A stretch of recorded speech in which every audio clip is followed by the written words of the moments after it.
नमस्कार, news room live में आपका स्वागत। मैं राहुल ओझा आपके साथ। मुख्यमंत्री नीतीश कुमार की सुरक्षा में आज बड़ी चूक सामने आई है। ये चूक उस वक्त सामने आई जब मॉर्निंग वॉक के लिए मुख्यमंत्री नीतीश कुमार निकले हुए थे और उसी बीच सुरक्षा घेरे में एक बाइकर घुस गया, जिसके बाद से वहां पर अफरा तफरी मच गई। हालांकि मुख्यमंत्री नीतीश कुमार खुद उस बाइकर से बचने के लिए फुटपाथ की ओर चले गए। बताया जा रहा है कि बाइकर सुरक्षा घेरा को तोड़कर सीएम के पास पहुंच गया था। पुलिस ने बाइक सवार को पकड़ लिया है। पुलिस अधिकारी बाइकर से पूछताछ कर रहे हैं। इस घटना के बाद सीएम नीतीश की सुरक्षा और बढ़ा दी गई है। घटना के बाद 7 सर्कुलर रोड पर ट्रैफिक को वन वे कर दिया गया है। आप तस्वीरों में देख सकते हैं, सीएम नीतीश कुमार इसी बाइक से टकराने से बचे थे।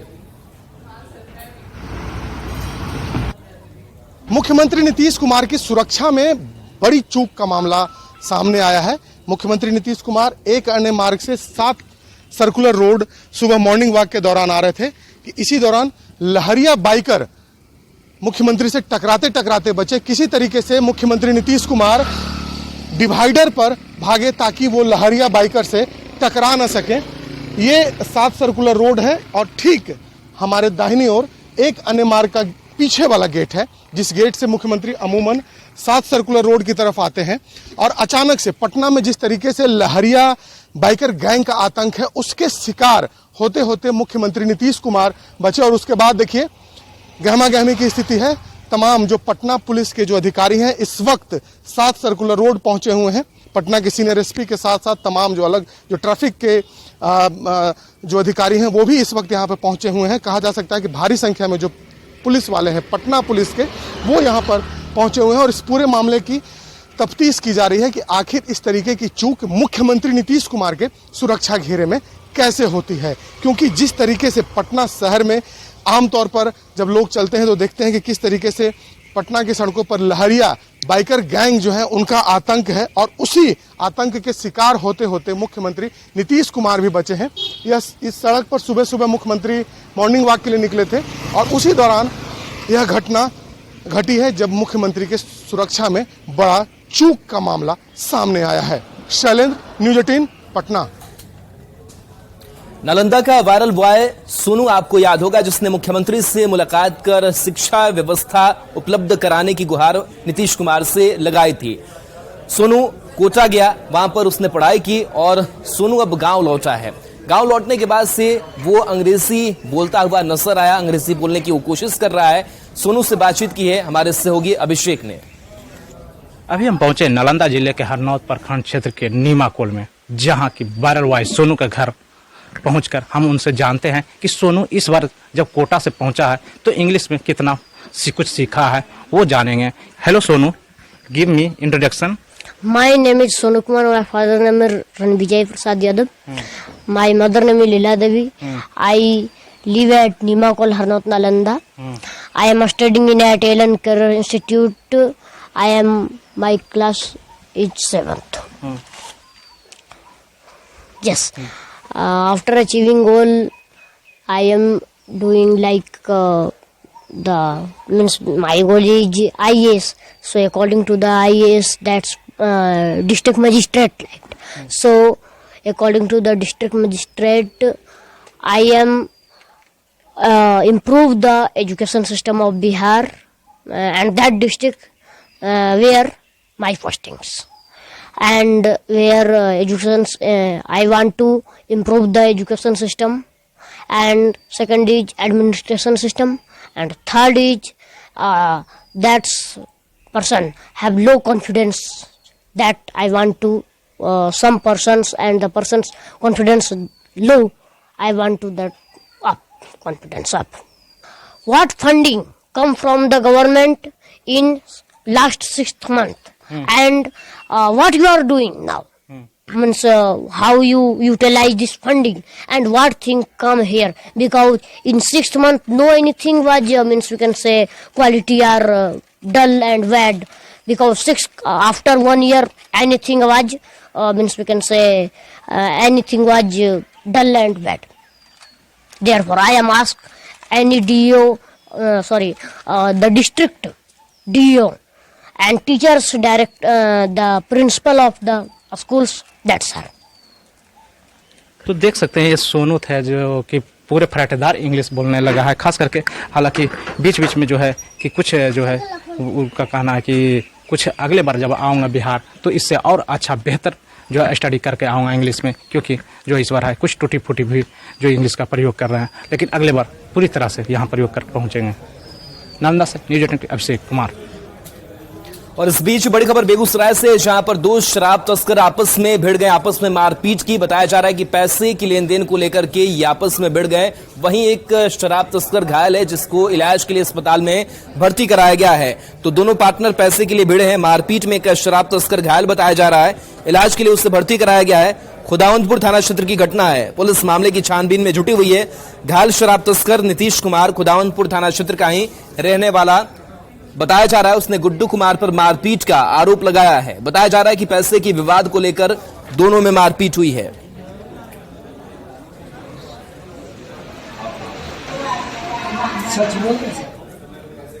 और इस बीच जमुई से बड़ी खबर है, जहां दर्दनाक सड़क हादसा सामने आया है और इस सड़क हादसे में 3 लड़कों की मौत हो गई है। बताया जा रहा है कि स्कॉर्पियो ने बाइक में टक्कर मार दी और ऐसे में बाइक सवार की मौत हुई है। 3 युवक की मौत हो गई है। तीनों युवक दिघौत गांव के रहने वाले थे।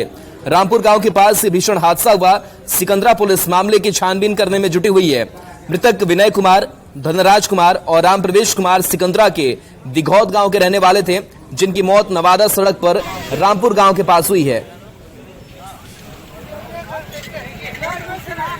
लगभग 8 साढ़े 8 बजे ये दोनों लड़का सिकंदरा से अपने घर दिघौत जा रहा था। तीनों निवासी मिर्जागंज पंचायत का दिघौत ग्राम का है और जा रहा था अपने साइड में, लेकिन अज्ञात वाहन लापरवाही से चलाते हुए ठोक के निकल गया। लगातार एक्सीडेंट से हत्या हो रही है। हम लोग प्रशासन से बार बार मांग करते हैं कि मिर्जागंज से लेके तुल्लाडी के बीच में कोई सप्ताह ऐसा नहीं कि एक्सीडेंट नहीं होता है। तीनों जगह बीच में 3 ठो कम से कम ब्रेकर दिया जाए। अब पेट्रोलिंग का थोड़ा सा व्यवस्था हो। स्कॉर्पियो गाड़ी द्वारा मोटरसाइकिल से सवार 3 लोगों का एक्सीडेंट रामपुर के पास हो गया, सिकंदरा नवादा मेन रोड पे। तो सूचना मिलते ही हम लोग आए, आगे की प्रक्रिया की जा रही है। पता ये वो तीनों लोगों की मौत हो गई है? हाँ, तीनों लोगों की घटनास्थल पे ही मौत हो गई। कहाँ का वो तीनों लोग है पता चला? दिघौत, ग्राम दिघौत के हैं, उनके परिजन भी आ गए हैं यहाँ पे। और देखिए इस बीच बड़ी खबर आपको बता रहे हैं सिवान से, जहां पर पुलिस पर गांव के लोग भड़क उठे। दरअसल गांव के लोग इसलिए आक्रोशित हो गए क्योंकि शराब की सूचना पुलिस को दी गई थी गांव वालों की तरफ से, लेकिन मौके पर पुलिस नहीं पहुंची, जिसके बाद से लोगों का आक्रोश देखने को मिला है। बताया जा रहा है कि शराब तस्कर को पकड़ने के लिए पुलिस नहीं पहुंची। सूचना के बाद भी पुलिस नहीं पहुंची। तस्कर के घर से शराब पकड़ी गई थी। गांव के ही लोगों ने शराब पकड़ी थी। गांव वालों ने पुलिस को इसकी सूचना दी थी। मैरवा के मिस्करई मोहल्ले की घटना बताई जा रही है। आक्रोशित लोगों ने खूब बवाल भी किया है। मिस्करई मोहल्ले में रहने वाले लोगों ने पुलिस पर राजू के साथ मिलकर शराब बिचवाने का आरोप भी लगाया है। कौन पैसा दिया? पिस्टल दिखा रहा, पिस्टल ऑरेंज कलर का।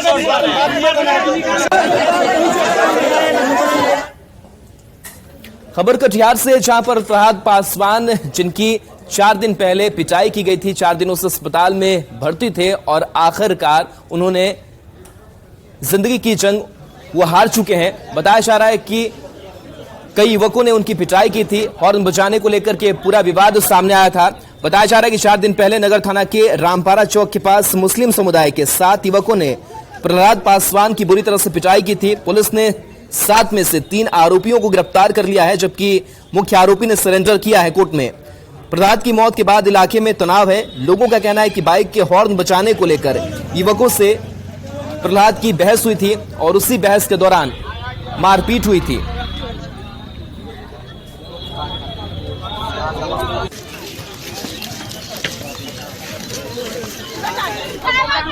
बेटा कहीं नहीं साफ कहीं काहे कमिश्नर कहेगा, धमकी काहे देगा कि केस उठाइए, नजार कुछ होगा, काहे होगा। कुल इसमें जो नाम दिया गया है 7 लोग का नाम दिया गया है, परंतु जो मेन जो मुख्य आरोपी जो लोग हैं वो ये 4 लोग हैं और जो बाकी जो लोग हैं वो भी जो है उन लोगों को भी जल्द हम लोग गिरफ्तार करेंगे।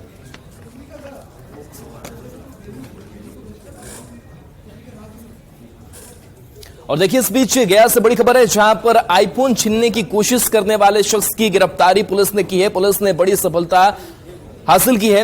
बताया जा रहा है कि बोधगया पुलिस ने संजीत को गिरफ्तार किया है। आईफोन छीनने की इसने कोशिश की थी। कुरपाती गांव से संजीत को गिरफ्तार किया गया। ऑस्ट्रेलियन महिला से इसने आईफोन छीनने की कोशिश की थी। साल 2015 में झपट्टा मारकर आईफोन छीनने की इसने कोशिश की थी। तिब्बत ओम कैफे धर्मशाला और कालचक्र मैदान के पास से घटना हुई थी। 2016 में अर्जुन उर्फ सोनू को पुलिस ने अरेस्ट किया था। बाइक, 2 आईफोन और 6 मोबाइल के साथ अर्जुन कुमार उर्फ सोनू को गिरफ्तार किया गया था।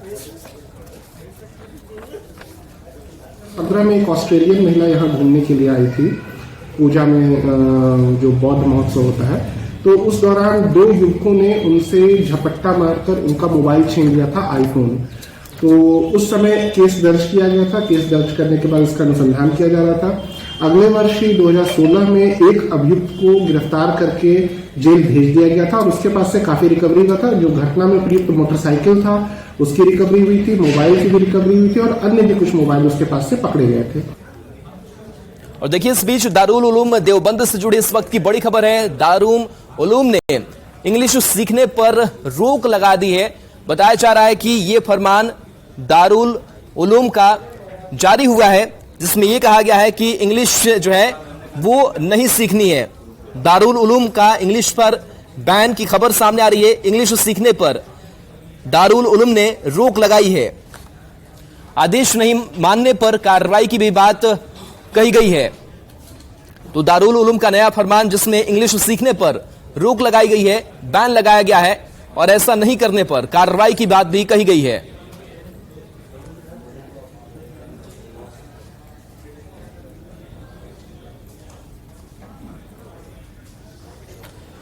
तो देखिए, दारुल उलूम देवबंद से जुड़ी ये बड़ी खबर बता रहे हैं आपको, जहां दारुल उलूम का ये फरमान सामने आया है। हालांकि इस फरमान का कितना असर होगा, किस तरीके का विवाद होगा, ये भी देखने वाली बात होगी, क्योंकि इंग्लिश पर बैन लगा दी गई है। इंग्लिश सीखने पर बैन लगाई गई है। और बीजेपी प्रवक्ता अरविंद सिंह हमारे साथ जुड़े हैं। अरविंद जी, जिस तरीके से दारुल उलूम का यह फरमान कि इंग्लिश नहीं सीखना है, अगर आप इंग्लिश सीखेंगे तो आपके ऊपर कार्रवाई होगी, किस तरीके से इस फरमान को देख रहे हैं, कितना उचित है ये? देखिए, ये सब समाज के हित में, देश के हित में, ये सब लोग जो है कहीं न कहीं ये कट्टरपंथी लोग हैं। ये लोग जो है इसी तरह का फरमान जारी करते हैं। ये कहीं न कहीं विकास का अवरोधक है। ये बहुत बड़ा दुर्भाग्य है। ऐसे लोगों को प्रतिबंधित कर देना चाहिए। ये लोग, अब बताइए, जो अंग्रेजी नहीं पढ़ेगा वो वर्ल्ड में कहीं घूमने लायक नहीं रहेगा, कहीं नहीं जाएगा। ये एक दूसरे से जोड़ने का भाषा है। अब अपने राष्ट्रभाषा का आप कदर कीजिए, लेकिन दूसरे भाषा को सीखने पर प्रतिबंध क्यों? आप स्वतंत्र रहिए, जो भाषा सीख सकते हैं, जो ड्रेस पहनने का मन है वो पहनिए, लेकिन इसमें आजादी पर ये प्रतिबंध है, मानव के आजादी पर प्रतिबंध है। ये दुर्भाग्य है, ये बहुत बड़ा दुर्भाग्य है। ऐसे कट्टरपंथियों पर प्रतिबंध लगाना चाहिए। ये सामाजिक प्रतिबंध के अधिकारी हैं। अरविंद जी, अगर ऐसा फरमान जारी किया गया है तो ये भी कहा जा सकता है कि हिंदी पर भी बैन लगा देंगे, उर्दू ही चलने दीजिए। देखिए, ऐसे लोग ये समाज के लिए विद्वेषक हैं, ये हर एक देश के लिए विद्वेषक है। ऐसे लोगों पर प्रतिबंधित होना चाहिए। ऐसे लोगों को हर देश में रोक होना चाहिए। ऐसे लोगों पर यह बहुत बड़ा दुर्भाग्य है। जो भी इनका वकालत करते हैं वो राष्ट्र विरोधी हैं। ये सब मानवता के विरोधी हैं। ये लोग जो हैं कट्टरपंथी हैं। ये सब लोग जो है आतंकवाद को बढ़ावा देने वाले लोग हैं। चलिए, शुक्रिया अरविंद जी हमसे बातचीत करने के लिए। तो दारुल उलूम का ये नया फरमान सामने आया है और उसका ये कहना है कि इंग्लिश नहीं सीखना है, उस पर बैन लगा दिया गया है और अगर कोई इंग्लिश सीख रहा है तो उस पर कार्रवाई की भी बात कही गई है। तो देखिए, इंग्लिश सीखने पर रोक लगा दी गई है और इस बयान को लेकर के जाहिर सी बात है कि जो सियासत है वो भी तेज होने वाली है और बीजेपी खुलकर इसका विरोध कर रही है कि जिस तरीके से इंग्लिश भाषा की अगर बात की जाए तो ये कहीं ना कहीं अंतर्राष्ट्रीय भाषा है और एक दूसरे से जोड़ती है और दूसरे देशों से भी जोड़ती है। और लेकिन जिस तरीके से इस पर बैन लगाने की बात कही गई है, जो फरमान जारी किया गया है, वो फरमान कहीं से भी सही नहीं है कि एक भाषा को लेकर के इस तरीके से बैन की बात कही जाए। अगर कोई इंग्लिश सीखता है, जो जरूरत है आज की, आप ये कहेंगे कुछ दिनों के बाद से कि हिंदी को भी बैन कर दिया जाए या फिर कोई अन्य भाषाओं को बैन कर दिया जाए, जो सही नहीं है, क्योंकि भाषा को लेकर के आजादी सबकी है। आरजेडी प्रवक्ता मृत्युंजय तिवारी भी हमारे साथ जुड़े हैं इस पूरी खबर पर। मृत्युंजय जी, दारुल उलूम का यह फरमान कि इंग्लिश नहीं सीखना है, इंग्लिश पर बैन लगाने की बात कही, अगर कोई इंग्लिश सीखता है तो उस पर कार्रवाई की बात कही है, किस तरीके से इसको देख रहे हैं? क्या इस तरीके से भाषा को बांध करके रखना सही है? देखिए, उन्होंने किस संदर्भ में कहा है, क्या कहा है, हम नहीं देखे हैं न सुने हैं। आपने अपने चैनल पर इस खबर को चलाया है, इस पर प्रतिक्रिया हम पूरी उनकी बात को समझ लें, जान लें तभी दे सकते हैं। लेकिन ये सबको पता है कि आज जो है हिंदी हमारा इसको प्रमुखता से ये देश जो है हिंदी को ही प्राथमिकता दी जाती है। लेकिन आज कई तरह के कंपटीशनों में या उच्च शिक्षा में इंग्लिश की भी जरूरत है। तो कौन इंग्लिश हो, हिंदी हो, उर्दू हो, चाहे तमिल हो, चाहे जो भी हो भाषा, वो सब अपने अपने क्षेत्र के आधार पर पूरे देश में हिंदी एक भाषा है जिसको हम मातृभाषा कहते हैं। और हमारा बाकी क्षेत्रों में चाहे देखेंगे आप तो कहीं पर हर जगह का अलग अलग अपना भाषा है। लेकिन ये देश की महानता इसीलिए है, सुंदरता खूबसूरती इसीलिए है कि विभिन्न भाषाओं को बोलते हुए भी सब लोग हर अपने अपने क्षेत्र में बोलते हैं। तो क्या नहीं लगता है कि दारुल उलूम को ये सुंदरता अच्छी नहीं लग रही है, क्योंकि सभी को अपनी अपनी भाषा बोली बोलने की स्वतंत्रता है और किसी आप एक भाषा पर बैन लगा देते हैं, आप तो सुंदरता खराब ही कर रहे हैं देश का। देखिए, उन्होंने हमने पहले ही कहा, उन्होंने किस संदर्भ में कहा है, कहाँ कहा है, क्या कहा है, जब तक हम उनकी पूरी नहीं बात समझ लेते, जान लेते, तब तक इस पर कोई प्रतिक्रिया देना उचित नहीं है। लेकिन हम जानते हैं कि ये देश जो है अनेक भाषाओं को बोला जाता है, लेकिन हिंदी हमारी मातृभाषा है। और हम सब जहाँ जहाँ जिन प्रदेशों में, जिन क्षेत्रों में जो भी भाषा बोली जाती है, उनका सबको सब भाषा का सम्मान है। यही हमारे देश की खूबसूरती है। जी, चलिए, शुक्रिया बातचीत के लिए हमसे। तो आरजेडी के प्रवक्ता का भी यही कहना है कि इस पूरे मसले को लेकर के हम पूरी जानकारी ले रहे हैं, उसके बाद से प्रतिक्रिया देंगे। लेकिन कहीं ना कहीं ये देश जो है वो जाना जाता है, विविधताओं का देश है और अलग अलग भाषाएं, बोलियां यहां पर बोली जाती हैं।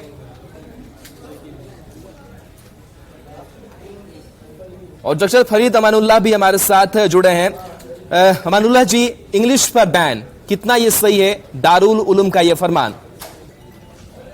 देखिए, ऐसा है कि सबसे पहले हमारा इस्लाम जो है किसी भी लैंग्वेज को पढ़ने से रोकने की इजाजत नहीं है। ठीक है, हमारे इस्लाम में कहा जाता है कि जितना ज्यादा से ज्यादा इल्म हासिल कर सकें उतना करना चाहिए।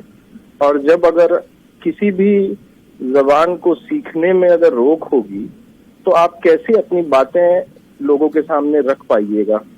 जरूरत है कि आप अपना इस्लाह अगर कर रहे हैं कहीं भी तो आपको हर जबान आनी चाहिए, जितनी जबान ज्यादा से ज्यादा आ सके आनी चाहिए। तो अगर आप किसी भी जबान को रोकेंगे सीखने से तो अपनी बातें कैसे लोगों के सामने रख पाएंगे। मेरा मानना है कि हर जबान सीखनी चाहिए।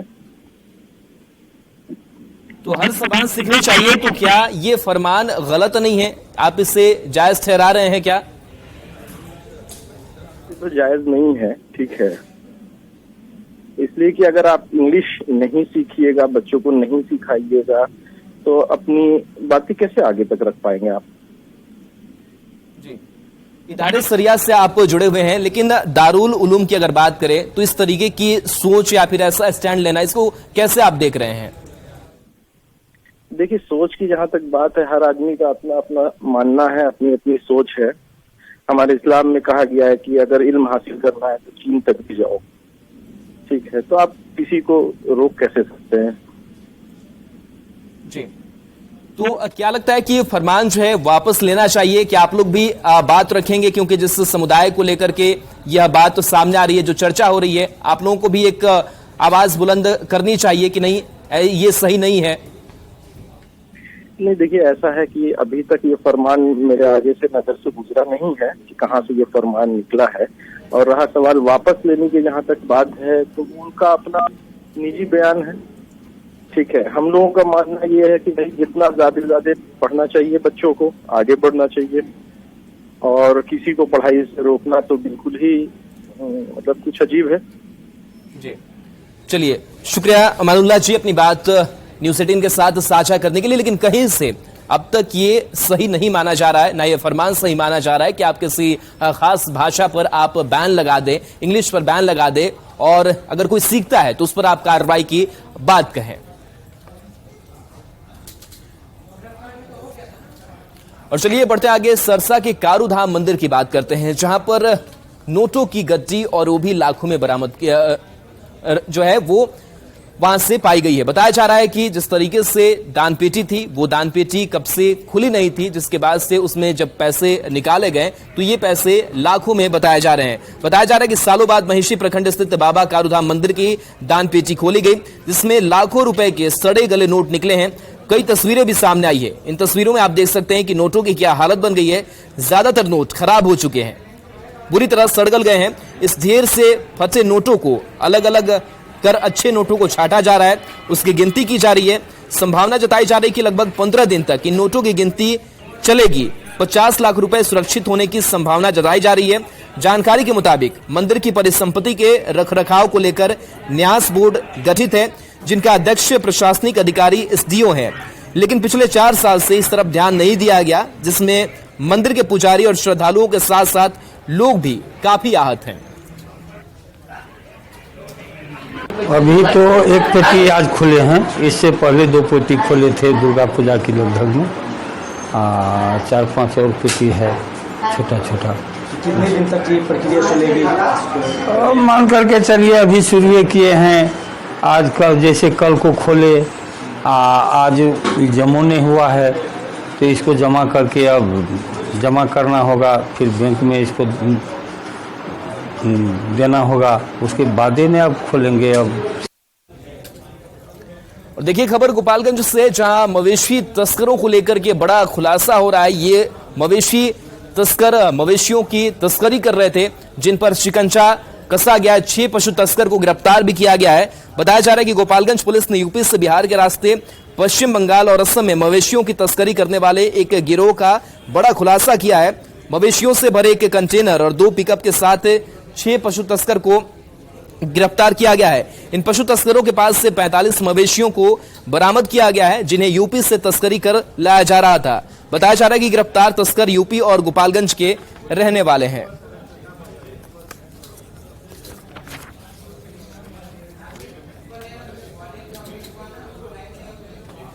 और चलिए न्यूज़ रूम लाइव में इतना ही। तमाम खबरों के लिए बने रहिए न्यूज़ 18 बिहार झारखंड के साथ।